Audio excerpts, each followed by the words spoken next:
So this is doubt class for solution competition. Okay. तो सबसे पहला डाउट है ये, the freezing point of equimolar aqueous solution will be highest for। इनमें से अगर इन सभी का इक्विमोलर सोल्यूशन बना लिया जाए, इक्विमोलर का मतलब सभी का एक एक मोल लेके उसका सोल्यूशन बनाया जाए। जैसे एक मोल ले लिया आपने इसका, ठीक, एक मोल ले लिया इसका, एक मोल ले लिया इसका और एक मोल ले लिया इसका, तो इसमें से किसका हाईएस्ट फ्रीजिंग पॉइंट होगा। ठीक, तो हाईएस्ट फ्रीजिंग पॉइंट का मतलब होता है जिसमें डिप्रेशन मिनिमम हो। डिप्रेशन मिनिमम किस में होगी,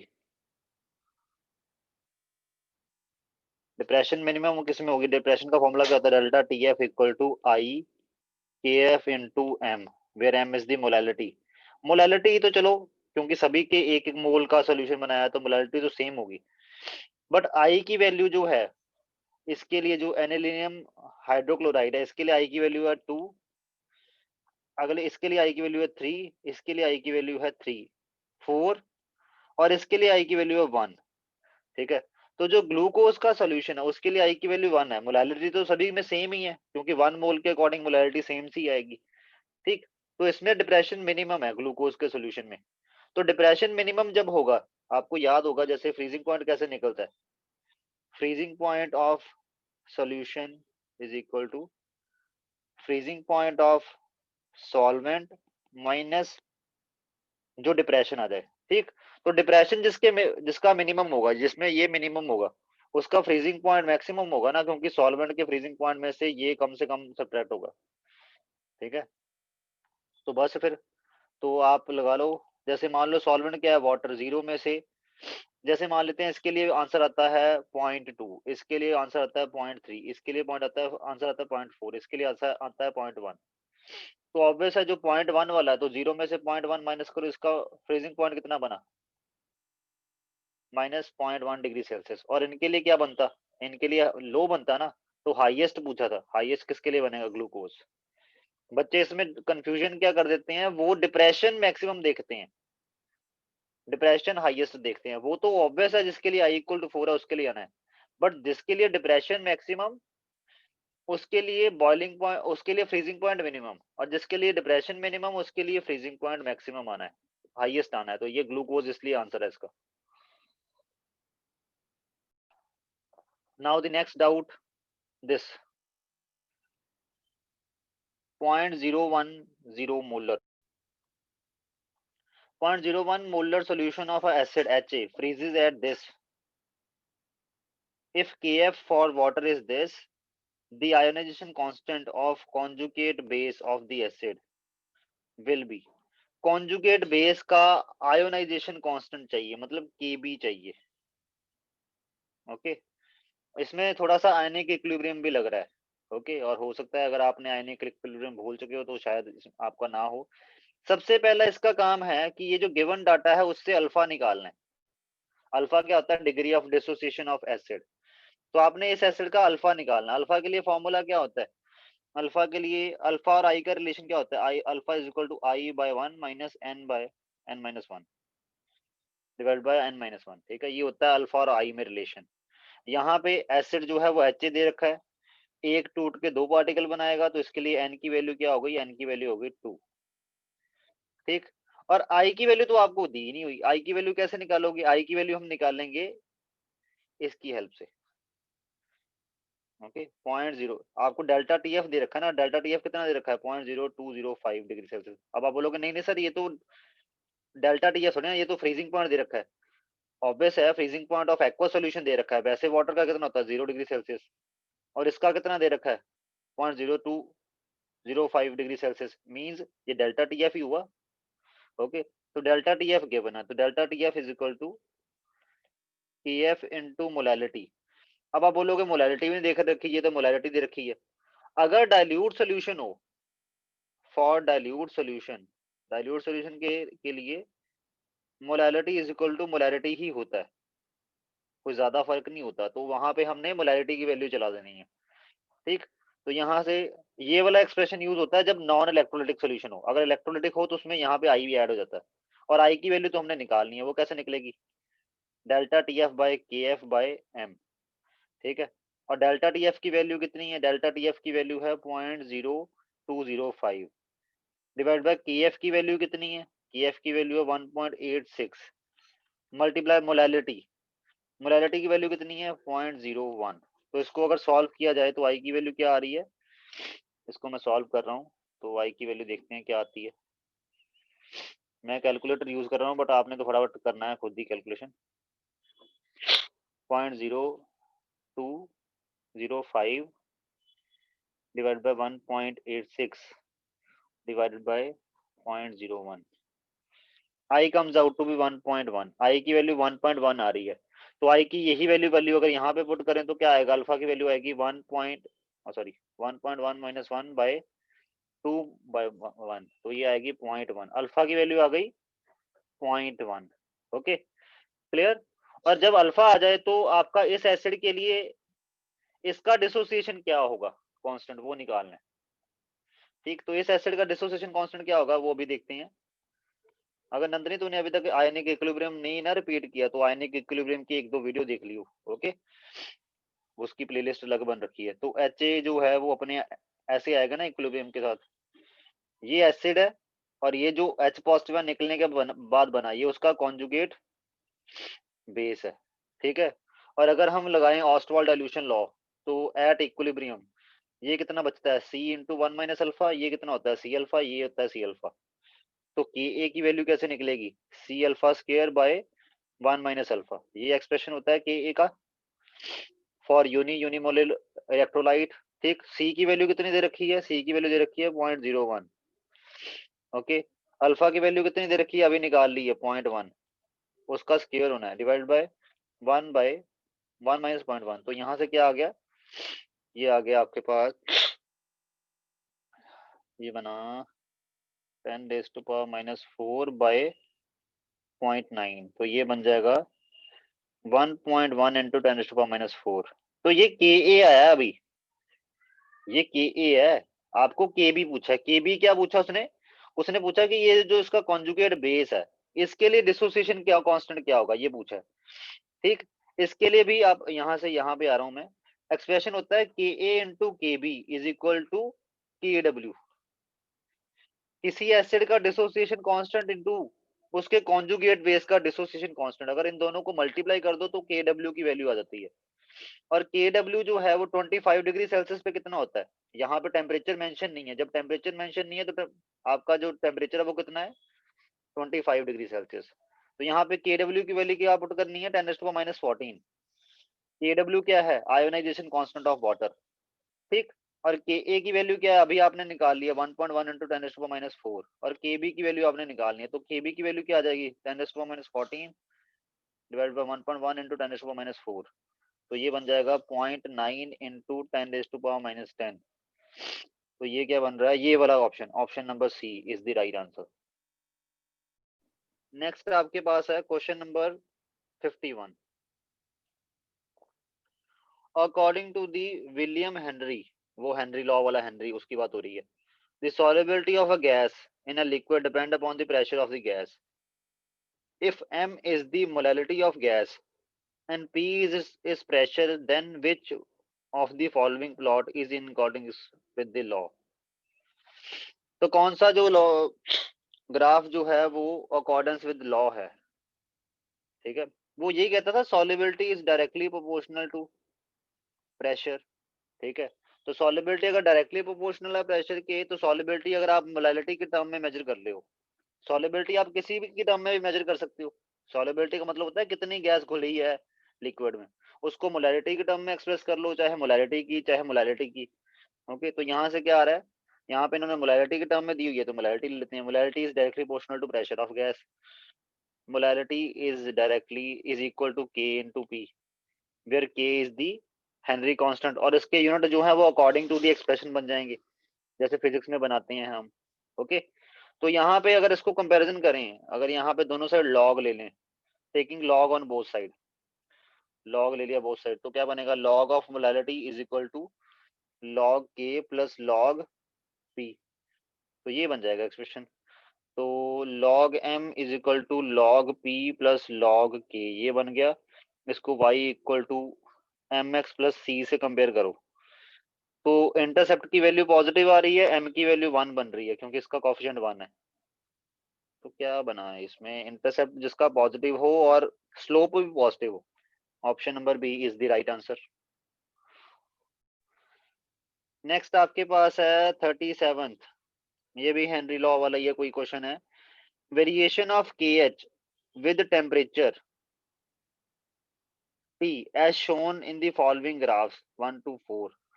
ठीक है, एक्चुअल में ना के एच कौन सा है ये मेंशन करना होता है। ठीक है, कि इसके यूनिट्स के अकॉर्डिंग, क्योंकि आपने ये भी पढ़ा हुआ एक्सप्रेशन, एक एक्सप्रेशन आपने ये पढ़ा है, mole fraction is equal to K H into pressure of gas. ये घर में ये पढ़ा हुआ, pressure of gas is equal to K H into mole fraction of gas. तो इसमें आपको उनको मेंशन करना चाहिए कि के एच का यूनिट क्या है, क्योंकि यूनिट के अकॉर्डिंग हम डिसाइड कर पाएंगे किस एक्सप्रेशन की वो बात कर रहा है। जैसे अगर मैं इस एक्सप्रेशन के अकॉर्डिंग रिजल्ट निकालने की कोशिश करूं तो देखते हैं। देखो इस एक्सप्रेशन में पता लग रहा है कि x बाय एम और k जो है वो लीनियरली प्रोपोर्शनल है, मतलब जो मोलैरिटी ऑफ गैस, सॉरी जो मोल फ्रैक्शन ऑफ गैस जो सॉल्यूशन बनेगा उसकी मोल फ्रैक्शन बढ़ेगी अगर KH बढ़ेगा। ठीक है, और जो KH है वो टेम्परेचर पे तो डिपेंडेंट होता ही है कहीं ना कहीं पे। क्यों? क्योंकि देखो अगर टेम्परेचर ज्यादा होगा तो गैस की सॉल्युबिलिटी कम हो जाती है ना, गैस जो है वो लिक्विड में इतनी घुलती नहीं है, वो बाहर आ जाती है। ठीक है, कोक ठंडी पीने में मजा क्यों आता है, गर्म क्यों नहीं? क्योंकि उसकी जब बॉटल को खोलोगे उसकी गैस ज्यादा निकल जाएगी जब वो गर्म होगी, अगर वो ठंडी होगी तो उसकी गैस इतनी नहीं निकलेगी, थोड़ी बहुत गैस रहेगी उसके अंदर। ठीक है, तो इट मीन्स जो KH की वैल्यू है वो टेम्परेचर के साथ, अगर मैं इस एक्सप्रेशन के अकॉर्डिंग बात करूं तो वो टेम्परेचर के साथ जो है डिक्रीज करेगी। ओके, क्योंकि ऑब्वियस है अगर KH की वैल्यू डिक्रीज करेगी तो XM भी डिक्रीज करेगा ना, और वो तो ऑब्वियस है। अगर टेम्परेचर बढ़ने पे सॉल्युबिलिटी ऑफ गैस कम होती है ना, तो इट मीन्स KH कम होना चाहिए। तो ये बनेगा, ये वाला ग्राफ ये वाला बनेगा। बट अगर मैं इसके अकॉर्डिंग देखूं, ठीक है, इसमें अगर मैं x बाय एम और KH का इस ग्राफ से अगर रिलेशन निकालूं तो क्या बनेगा, 1 बाय KH इंटू पी। ठीक है, इसमें x बाय एम और KH जो है वो इनवर्सली प्रोपोर्शनल है। तो इसमें क्या होगा, इसमें अगर टेम्परेचर बढ़ेगा तो KH की वैल्यू भी बढ़ेगी क्योंकि सॉल्युबिलिटी के इनवर्सली प्रोपोर्शनल है। तो इसके अकॉर्डिंग ये बननी चाहिए। ठीक है, क्लियर। और मोस्ट प्रोबेबली, जैसे मोस्ट प्रोबेबली तो हम यही लेते हैं, ये वाला जो उसने सबसे जनरल वाली बात बोली थी, solubility is directly proportional to pressure. इसके अकॉर्डिंग ये वाला ही लेना चाहिए जो उसने बात बोली हुई है, ये तो बाकी उसकी अदर फॉर्म है ना। तो उसके अकॉर्डिंग अगर इसके अकॉर्डिंग मान ले तो आपके पास ये वाला एक्सप्रेशन बनेगा, ये वाली लाइन है उसकी, ये वाला प्लॉट सेकंड वाला। ओके, सो नेक्स्ट आपके पास है क्वेश्चन नंबर, ओके तो आपका क्वेश्चन नंबर है ये वाला। What they are saying, 3.24 gram of silver mercury nitrate dissolved in 1000 gram of water constitute a solution having a freezing point this। अच्छा freezing point ये बना, while 21.68 gram of AgCl2 in 2000 gram of water constitute a solution with freezing point this। Kf for water is given about the state of ionization of two solids in water can be inferred that। इन दोनों के लिए I की value निकालनी है। ठीक है, देखो पहले वाले में क्या दिया हुआ है, देखो डेल्टा TF जो फॉर्मूला लगना है वो तो यही है दोनों में। ठीक है, पहले वाले में मोलैलिटी निकालें तो क्या बनेगी, मोलैलिटी कैसे निकल जाती है, फॉर्मूला क्या होता है, W of solute by molar mass of solute divided by weight of solvent in KG जिसमें वो डिसॉल्व हुआ है। ओके, तो W ऑफ सल्यूट कितना है, 3.24, मोलर मास ऑफ सॉल्यूट कितना है, 324, और कितने सॉल्वेंट में डिसॉल्व हुआ है, जो पहले वाला सोल्यूशन है वो 1000 ग्राम ऑफ वाटर में बना है। ठीक है, weight of solvent in KG कितना आया, 1 kg की आ गया, और मोलैलिटी कितनी बनी इसकी, 0.01 मोलर। ठीक है, तो इसके लिए आई की वैल्यू निकालनी है। अब आई की वैल्यू कैसे निकलेगी, delta TF divided by KF into M. ठीक है, डेल्टा TF की वैल्यू कितनी है इसके लिए, 0.0558 डिग्री सेल्सियस, क्योंकि वाटर का वैसे खुद का बॉइलिंग मेल्टिंग पॉइंट जो है वो तो 0 ही होता है। KF की वैल्यू कितनी है, 1.86। और मोलैलिटी की वैल्यू कितनी है 0.01। तो इसमें आई की वैल्यू कितनी आ रही है, इसकी आई की वैल्यू निकाल रहा हूँ मैं सीधा कैलकुलेटर यूज करके। तो ये बनेगी 5.58 डिवाइडेड बाय 1.86, तो this comes out to be 3।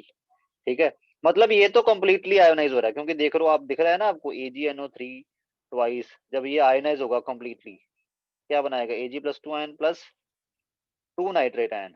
इसमें I equal to 3। I equal to N कब आता होता है, हमने पढ़ा हुआ ना I इक्वल टू N कब आता है, I इक्वल टू N तब आता है जब स्ट्रॉन्ग इलेक्ट्रोलाइट हो, और स्ट्रॉन्ग इलेक्ट्रोलाइट जो है वो कंप्लीटली डिसोसिएट होते हैं। इसमें I इक्वल टू N ही आया है।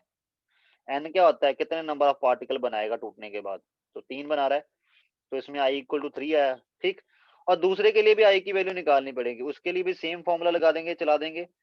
डेल्टा TF गिवन है उसके लिए, वो कितना है 0.0744 इक्वल टू, मैं सीधा पुट कर रहा हूँ वैल्यू, I इंटू TF की वैल्यू तो वही आएगी 1.86 इंटू मोलैलिटी की वैल्यू कितनी है उसके लिए।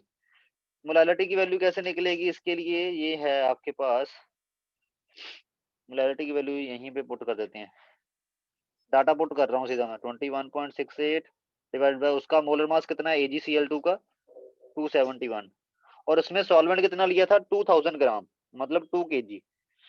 तो इसको सॉल्व करें, ये पूरा इसको अगर सॉल्व करें, ये मोलैलिटी को सॉल्व कर लेते हैं पहले। 21.868 divided by 271, this comes out to be 0.08 divided by 2, ये आ गया 0.04। ओके, और आई की वैल्यू क्या निकल जाएगी, यहाँ से आई की वैल्यू निकल जाएगी 0.0744 डिवाइड बाय 1.86 इंटू 0.04। ठीक, तो ये आएगा 0.0744 डिवाइडेड बाय 0.04 डिवाइडेड बाय 1.86, इसमें आई इक्वल टू 1 आया। बट इसके लिए एन की वैल्यू कितनी है, HgCl2 के लिए एन की वैल्यू 3 है। ठीक है, इसमें आई इक्वल टू एन नहीं आया, मतलब इसमें जो अल्फा है that is not, that will be less than 1, that is not equal to 1। ठीक है, इसमें तो अल्फा इक्वल टू 1 आ रहा है ना। ठीक है, क्योंकि कंप्लीट डिसोसिएशन होती है, इसमें अल्फा जो है वो लेस देन 1 आएगा। अगर एग्जैक्ट बोलूं तो अल्फा 0.33 आएगा। अब आप बोलोगे मेरे को कैसे पता, अल्फा का एक्सप्रेशन क्या होता है जब डिसोसिएशन हो रही हो, I-1 बाय N-1। ठीक है, ये नहीं 0.33 नहीं आएगा, इसमें 0 आएगा अल्फा। आई की वैल्यू कितनी है 1, तो इसमें तो 0 ही आ गया, इसमें डिसोसिएशन हो ही नहीं रही। ओके क्लियर, तो बस हो गया। तो मतलब इसका मतलब क्या बना कि जो HgNO3 है वो तो फुल्ली आयनाइज हो रहा है, और जो HgCl2 है वो फुल्ली अनायनाइज्ड है। Option number A is the right answer. Next question, increasing amount of HgI2 is added to 1 liter of an aqueous solution of 0.1 mole of Ki. Which of the following graph does represent the variation of depression of freezing point of the resulting solution with the amount of AgI2 added? देखो जो Ki है और जो HgI2 है, इनका reaction ऐसा होता है, जब Ki और HgI2 मिलता है तो आपके पास ये बनता है K2HgI4 लाइक दिस। ठीक है, तो इसमें आप लगा लो 2। ठीक, तो हाँ यही बनता है। तो ये है क्वेश्चन, ये कह रहे हैं कि जब आपके पास, आप क्या कर रहे हो, आप कर रहे हो आपके पास क्या है, आपके पास ये एक सोल्यूशन है Ki का, आप ऊपर से उसमें HgI2 डाल रहे हो। अच्छा जी, ठीक है, देखो Ki एक स्ट्रॉन्ग इलेक्ट्रोलाइट होता है। ठीक, तो स्ट्रॉन्ग इलेक्ट्रोलाइट जब होता है तो क्या होता है, ये जैसे जब इसके 2 पार्टिकल टूटेंगे, आपको दिख रहा है कि 2 Ki जब टूटेंगे तो उसकी वजह से क्या बनेंगे, 2 K positive ion 2 iodide ion, मतलब टोटल 1:2 है। मींस एक पार्टिकल के टूट के 2 बनते हैं। इसके लिए आई की वैल्यू कितनी होगी, Ki का जो सोल्यूशन होगा प्योर, उसके लिए आई की वैल्यू कितनी आएगी 2। ओके क्लियर, तो ऑब्वियस है अगर आई की वैल्यू 2 आएगी तो उसके लिए जो डेल्टा TF आएगा वो भी हाई आता होगा एक्सपेक्टेड से। क्यों, क्योंकि उसके फॉर्मूला में ये आई ऐड करना होता है ना हमें, वांट ऑफ फैक्टर। ठीक, बट जब हमने HgI2 डालना शुरू किया तो Ki और HgI2 में ये रिएक्शन होता है, ठीक। और ये वाला जो है, जब ये एक टूटेगा तो इसकी वजह से कितने पार्टिकल बनेंगे, वो भी अगर टूटा सारा का सारा तो कंप्लीटली, मतलब अगर स्ट्रॉन्ग इलेक्ट्रोलाइट हुआ, अभी ये भी नहीं पता ये स्ट्रॉन्ग इलेक्ट्रोलाइट होता है कि नहीं है, तो इसकी वजह से 2K पॉजिटिव आयन और एक ये वाला कॉम्प्लेक्स आयन प्रोड्यूस होगा, ठीक। मतलब इसकी वजह से 3 आयन प्रोड्यूस होते हैं और 2Ki की वजह से टोटल 4 आयन प्रोड्यूस होते हैं। तो इसमें ऑटोमेटिकली आई तो कम हो ही रहा है, एक यहाँ पे है कि 3 पार्टिकल बन रहे हैं और इतनी अमाउंट का Ki टूट के 4 पार्टिकल बनाता है, तो ये ज्यादा बेटर था ना कॉलिगेटिव प्रॉपर्टी के लिए। इट मींस डिप्रेशन की वैल्यू जब जैसे जैसे आप HgI2 डालोगे वैसे वैसे आई की वैल्यू लेस होती जाएगी, आई की वैल्यू लेस होती जाएगी, डिप्रेशन की वैल्यू लेस होती जाएगी, डिप्रेशन की वैल्यू लेस होती जाएगी, तो फ्रीजिंग पॉइंट यहाँ पे डिप्रेशन का ग्राफ ही है, नहीं डिप्रेशन की वैल्यू बोलनी है, तो डिप्रेशन की वैल्यू जो है वो कम होती जाएगी, ठीक है। जैसे जैसे आप HgI2 डालते जाओगे वैसे वैसे क्या होगा, डिप्रेशन की वैल्यू कम होती जाएगी। तो या तो सी ग्राफ है या तो डी ग्राफ है। अब यहाँ पे इन्होंने ना यहाँ पे क्या दे रखा है, यहाँ पे एक कांस्टेंट वैल्यू कब आएगी ये पूछ रहे हैं, ये कांस्टेंट वैल्यू कब आनी शुरू होगी, जब ये पूरा का पूरा Ki जो है वो न्यूट्रलाइज हो जाएगा। Ki है कितना, 0.1 मोल है, ठीक है। और 2 मोल Ki के लिए 1 मोल HgI2 का लगता है, तो 0.1 मोल को पूरा का पूरा इस कॉम्प्लेक्स में कन्वर्ट करने के लिए कितना HgI2 लगेगा, 0.05, ठीक है। तो it means 0.05 mole of HgI2 जब आप डाल चुके होगे उसके बाद क्या होगा, उसके बाद जब आप HgI2 डालोगे उससे कोई फर्क थोड़ी ना पड़ेगा, ठीक है, क्लियर। तो इट मींस उसके बाद क्या होगा, उसके बाद you will get like this, delta TF जो है वो एक कांस्टेंट वैल्यू पे आ जाएगा। हालांकि कांस्टेंट आना नहीं चाहिए यार, कांस्टेंट कैसे आ जाएगा, उसके बाद तो सॉल्यूशन की कंसंट्रेशन बढ़ ही रही है, अगर कंसंट्रेशन बढ़ रही है तो उससे क्या होगा, HgI2 की कंसंट्रेशन बढ़ेगी तो ओके कांस्टेंट इसलिए आ जाएगा क्योंकि ये जो आपका इसकी डिसोसिएशन और वीक हो जाएगी, बैकवर्ड शिफ्ट होना शुरू हो जाएगा ये, ठीक। तो डिसोसिएशन कम होनी शुरू होगी, आई की वैल्यू और कम होती जाएगी, जितना आप HgI2 डालोगे एक्स्ट्रा ना पार्टिकल डालोगे उतने ही पार्टिकल एसोसिएट हो जाएं, तो ओवरऑल इफेक्ट बैलेंस हो जाएगा ना। तो इट मींस ये वाला ग्राफ है आपका ऑप्शन नंबर सी, 165 का ऑप्शन नंबर सी, तो ऐसा ग्राफ। नेक्स्ट डाउट है आपका assertion रेजिंग वाला है, if one component of a solution obeys Raoult's law over a certain range of composition, the other component will not obey Henry's law at that range.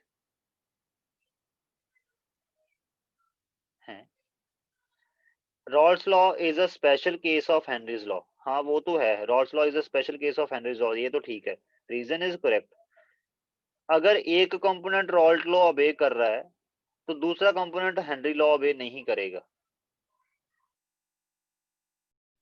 इसको अभी pending में रखो, this we will discuss later, अभी थोड़ा सा दिमाग में ये पॉइंट आ नहीं रहा, चलो इसको बाद में डिस्कस करेंगे। नेक्स्ट आपके पास क्वेश्चन है दिस, X3Y2 इसके लिए I इक्वल टू 5 आ रहा है, मतलब हाँ अच्छा स्ट्रॉन्ग इलेक्ट्रोलाइट है क्योंकि ये 5 पार्टिकल बना रहा है और फुल्ली डिसोसिएट हो रहा है, तभी इसके लिए I इक्वल टू 5 आ रहा है। I इक्वल टू N कब आता है, जब अल्फा इक्वल टू 1 हो, और इसमें N इक्वल 5 है इसमें इस इलेक्ट्रोलाइट के लिए। When reacted with A2B3, A2B3 के लिए भी I इक्वल टू 5 है, in aqueous solution gives brown colour, अच्छा जब दोनों रिएक्ट होते हैं तो ब्राउन कलर होता है। These are separated by a semi-permeable membrane AB, AB यहाँ पे semi-permeable membrane है। Due to osmosis there is, दोनों साइड, अच्छा ठीक है ठीक है ठीक है ठीक है ठीक है, कंसंट्रेशन किस साइड ज्यादा है, इस साइड कंसंट्रेशन ज्यादा है, इस साइड कंसंट्रेशन लो है, और पाई इक्वल टू CRT ये होता है ना फॉर्मूला।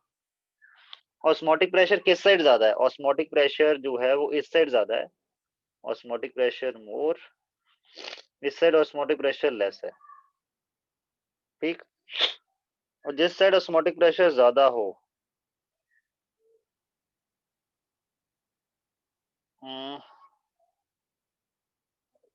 कंसंट्रेशन ऑस्मोसिस में होता क्या है, जो सॉल्वेंट के पार्टिकल हैं वो मूव करते हैं।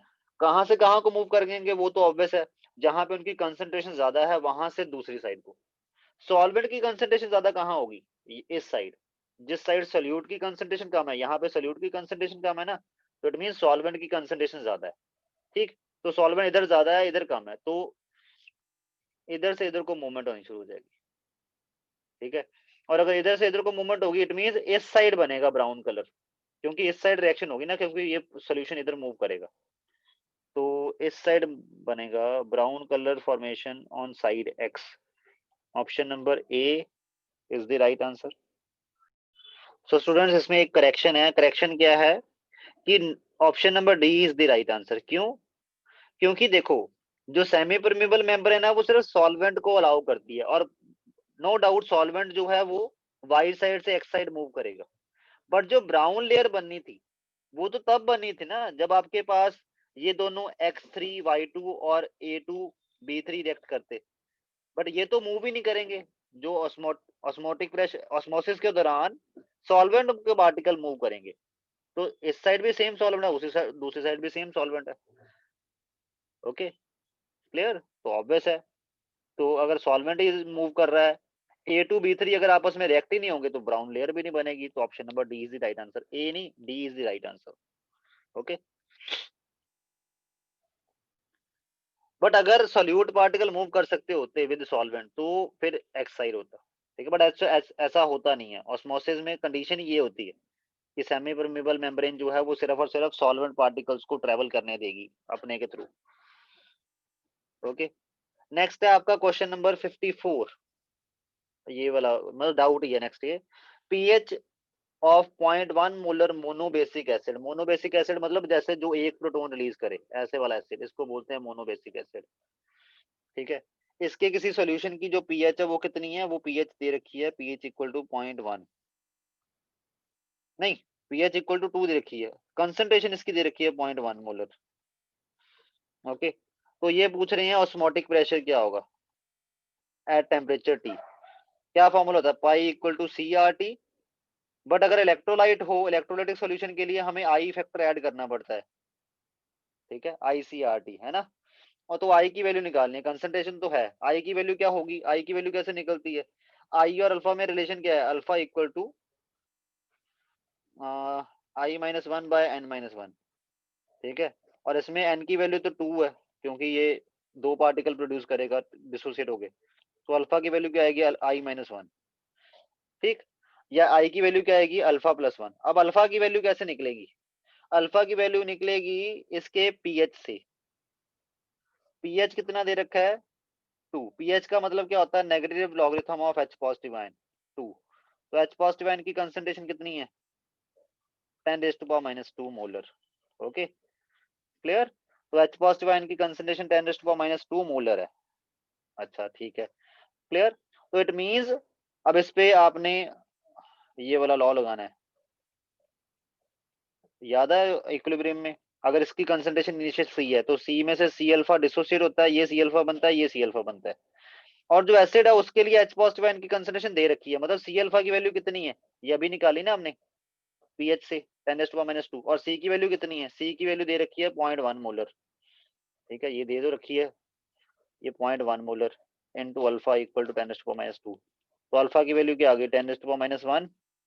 ठीक, अल्फा की वैल्यू 10⁻⁻1 मतलब 0.1 आ गई है, तो अल्फा की वैल्यू 0.1 पुट कर दो यहाँ पे, आई की वैल्यू कितनी आ गई, 0.1 प्लस 1 मतलब 1.1, आई की वैल्यू आ गई 1.1, और सी की वैल्यू है ही है, तो बस इसमें अब वैल्यू पुट करनी है, पाई इक्वल टू 1.1 और सी की वैल्यू कितनी है 0.1 आर टी, तो ये बन जाएगा 0.11 R T. Option number B is the right answer. ठीक, चलो नेक्स्ट आपके पास क्वेश्चन नंबर 93। ओके, तो आपके पास 93, the molecular weight of benzoic acid in benzene as determined by depression of freezing point method corresponds to dimerization of benzoic acid। Benzoic acid benzene में dimerise कर जाता है, ये तो हमने बता किया भी हुआ है ना, ये वाला तो डायरेक्ट ही किया हुआ है। कि बेंजोइक एसिड को अगर बेंजीन में डिसॉल्व करोगे तो आपका क्या होगा, ये डायमराइजेशन कर देगा, डायमराइजेशन शो करता है ऐसे, एक डायमर एग्जिस्ट कर जाता है ऐसे डायमर। ठीक, तो कॉलिगेटिव प्रॉपर्टी से जब निकालते हैं, अगर हम कॉलिगेटिव प्रॉपर्टी में आई फैक्टर इंक्लूड ना करें तो इसमें जो कॉलिगेटिव प्रॉपर्टी से जो मोलर मास निकलेगा, ठीक है, वो हाई निकलेगा। ओके, एक्सपेक्टेड से हाई होगा, क्यों, क्योंकि डायमराइजेशन हो रही है, नंबर ऑफ पार्टिकल हाफ हो रहे हैं ना डायमराइजेशन से। हाफ ना सी, हाफ तो तब होंगे जब कंप्लीट डायमराइजेशन हो सकता है कंप्लीट डायमराइजेशन ना हो, वो तो अल्फा पे डिपेंड करता है। अल्फा और आई का रिलेशन इसमें क्या होता है, I equal to alpha minus one by N minus one. और यहाँ पे एन का मतलब क्या है, कितने पार्टिकल जुड़ के डायमर बना, कितने पार्टिकल जुड़ के एक पार्टिकल बना रहे हैं। डायमर में क्या होता है, दो पार्टिकल जुड़ के एक बनाते हैं ना, तो उसमें एन इक्वल टू टू है। ठीक, क्लियर। तो बेंजीन में वैसे भी हमें पता ही है बेंजोइक एसिड डायमराइज कर जाता है, तो अगर कॉलिगेटिव प्रॉपर्टी से आप आंसर निकालोगे ना विदाउट इंक्लूडिंग आई, तो आपके पास मोलर मास का जो मोलर मास जो निकलेगा बेंजोइक एसिड का, वो हाई निकलेगा, वो क्योंकि डायमराइजेशन की वजह से हाई वैल्यू आएगी उसकी, मोलर मास की वैल्यू। हाँ, आई अगर इंक्लूड कर दोगे तो हाँ, फिर वो वाला जो ये डायमराइजेशन वाला फैक्टर है वो उसमें एडजस्ट कर लिया जाता है। तभी तो जो इलेक्ट्रोलाइटिक सोल्यूशन होते हैं जिनमें एसोसिएशन और डिसोसिएशन होती है, उन सभी के फॉर्मूला में हम आई वाला फैक्टर इंक्लूड कर देते हैं। अगर ना करेंगे तो हमें डायमराइजेशन के अकॉर्डिंग आंसर बताएगा वो। अगर बेंजोइक एसिड इन वाटर बोला होता तो बेंजोइक एसिड वाटर में डिसोसिएट करता है, क्योंकि वाटर में ये डिसोसिएट ही होता है। ठीक है, क्योंकि ये एसिड की तरह बिहेव करेगा, अपना ये वाला आयन और ये वाला आयन बनाएगा, बट बेंजीन में ये डायमराइज होता है। ओके, चलो अगले ये डाउट शुरू हैं अब। So this is the question number 48। A dry air is passed through a solution which contains 10 gram of solute dissolved in 90 gram of water। आपके पास एक ये है, इसमें 10 ग्राम ऑफ सोल्यूट है प्लस 90 ग्राम ऑफ वाटर है।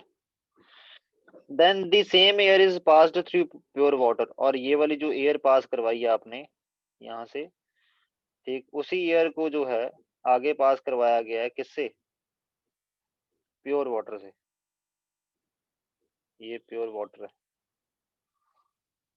The depression in weight of the solution, the depression in weight of the solution is by 2.5 gram, and in the weight of pure solvent is 0.5 gram. The molar mass of solute,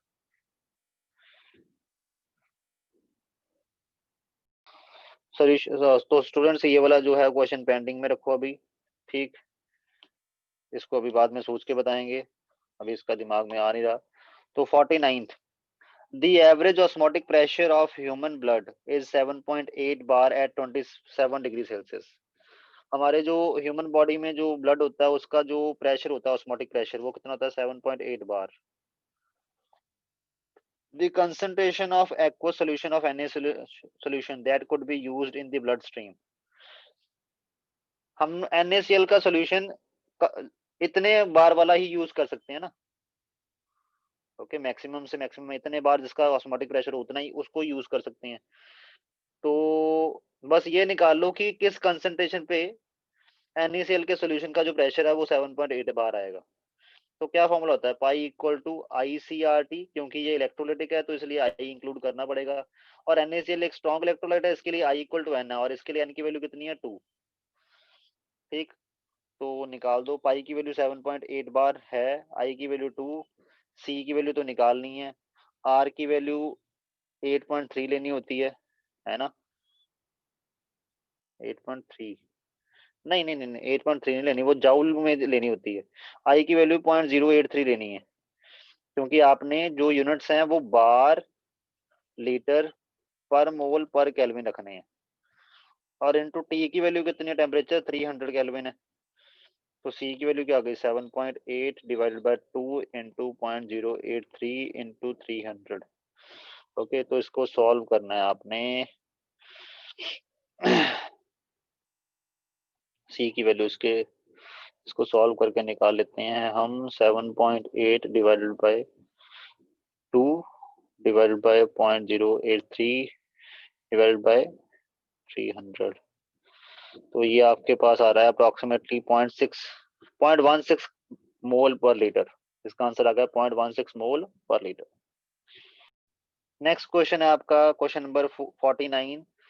the average osmotic pressure of human blood is 7. नहीं ये तो हो गया ठीक। 64 what will be the percentage of dimerisation of alpha निकालना है। Percentage of dimerisation degree of association alpha निकालना है of 61 gram of benzoic acid in 1000 gram of solvent producing a depression in freezing point 2 degree Celsius. तो इसमें alpha निकालने से पहले alpha का फॉर्मूला क्या होता है, सॉरी 1/n-1, क्योंकि यहाँ पे एसोसिएशन हो रही है और यहाँ पे जो अल्फा है वो डिग्री ऑफ एसोसिएशन को रिप्रेजेंट कर रहा है। ओके, तो क्या फॉर्मूला होता है इसमें, delta T F is equal to I K F into molality. ठीक, तो मोलैलिटी की वैल्यू कितनी है, मोलैलिटी की अभी मोलैलिटी निकालनी पड़ेगी सोल्यूशन की। 61 ग्राम बेंजोइक एसिड है, बेंजोइक एसिड का मॉलिक्यूलर वेट होता है 122 gram. Okay, divide by mass of solvent in KG कितना है, 1 केजी है ना ये, तो मोलैलिटी आ गई आपके पास 0.5। सोल्यूशन की मोलैलिटी है 0.5।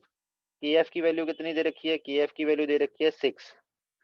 आई की वैल्यू आपने निकालनी है, डेल्टा टी एफ की वैल्यू कितनी दे रखी है 2। तो यहाँ से आई की वैल्यू क्या आ गई 2/3। यस 2/3 आ गई। तो आई की वैल्यू 2/3 आ गई, तो आई की वैल्यू यहाँ पे इस फॉर्मूला में पुट कर दो। अब क्या आंसर आ जाएगा, alpha equal to 2/3 minus 1/n। 1/n dimerisation हो रही है, इट मींस दो पार्टिकल जुड़ के एक बन रहा है, तो n की वैल्यू 2 है। तो ये बन गई आपके पास alpha equal to 1/3 divide by 1/-1/2 है।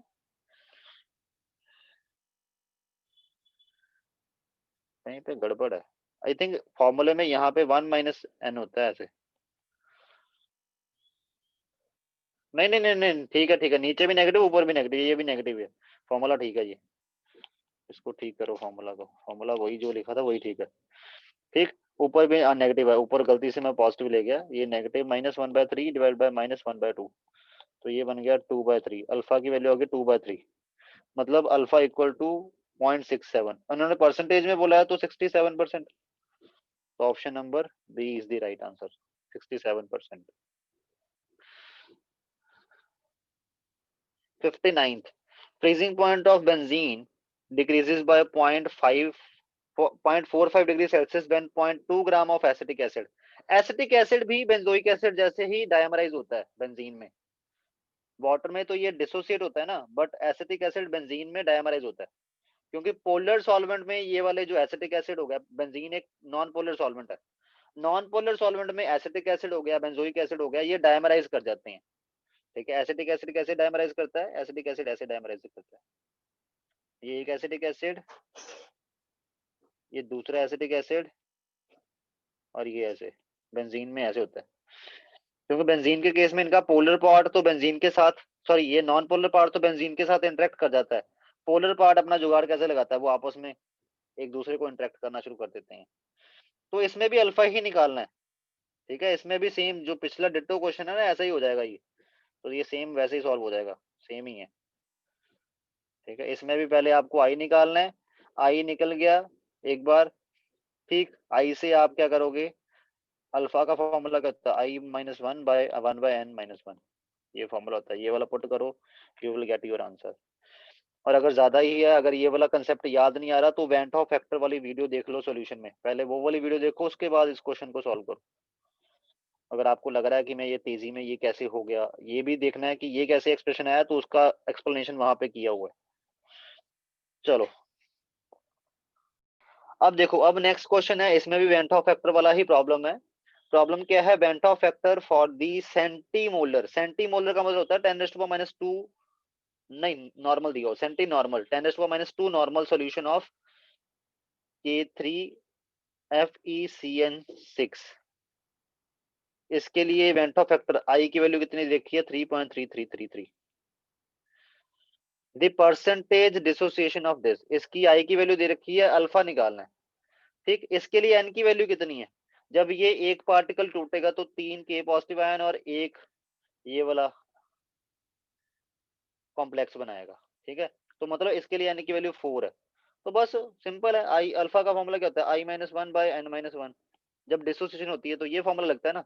तो आई की वैल्यू कितनी दे रखी है, आई की वैल्यू दे रखी है 3.3333 -1/n की वैल्यू कितनी है 4/1। तो ये बन गया 2.33 डिवाइड बाय 4, नहीं डिवाइड बाय 3।